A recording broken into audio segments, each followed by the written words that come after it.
బామ్మో మా ఇంట్లోనే ఎన్ని కవర్లు అయితే ఒక ఊరిలో, ఒక మండలంలో, ఒక జిల్లాలో, ఒక రాష్ట్రంలో, ఒక దేశంలో, ప్రపంచంలో. ఓయ్ నాయనో, ఇన్ని ప్లాస్టిక్ కవర్లు ఏమవుతాయో? ఎలా అవుతాయి? ఎవరు నువ్వు? ఎక్కడి నుంచి వచ్చావు? నేను రాలేదు, నువ్వు పిలిస్తే నేను వచ్చాను. కనిపించట్లేదా? భూతాన్ని, ప్లాస్టిక్ భూతాన్ని. మామూలు దయ్యాలు భూతాలే మమ్మల్ని ఏం చేయట్లేవు. నువ్వు నన్ను జడిపిస్తున్నావా? 2 నిమ్మకాయల దిష్టి తీస్తే సరి. అసలు మామూలు దయ్యాలు భూతాలు లేవు కాబట్టి నన్ను మీరు సృష్టించిన భూతాన్ని, ప్లాస్టిక్ భూతాన్ని నేను మిమ్మల్ని తినేస్తాను. మీరు నన్ను తింటుంటే నేను మిమ్మల్ని తినలేనా?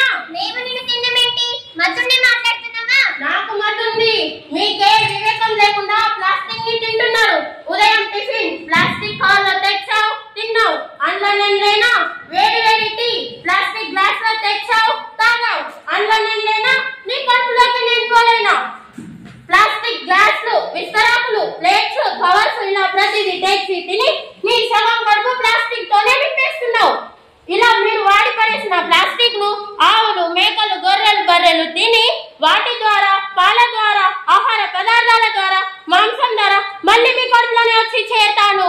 ఓహో, అందుకే అంత టేస్టీగా ఉంటున్నాయా? మీ పిల్లాకుడు అవి తింటే రకరకాల జబ్బులు వస్తాయి. అంటే మా జబ్బులకి కారణం నువ్వే అన్నమాట. నిన్ను పాతేస్తా. నన్ను పాటేస్తే ఈ భూమిలో కలవడానికి 1000 సంవత్సరాలు పడుతుంది. అయితే నిన్ను కాల్చేస్తా. నన్ను కాల్చేస్తే ఈ గాల్లో చేరి విషవాయుగా మారతాను. నిన్ను గోదావరిలో కలిపేస్తా. నీకు మతుంటే మాట్లాడుతున్నావా? నన్ను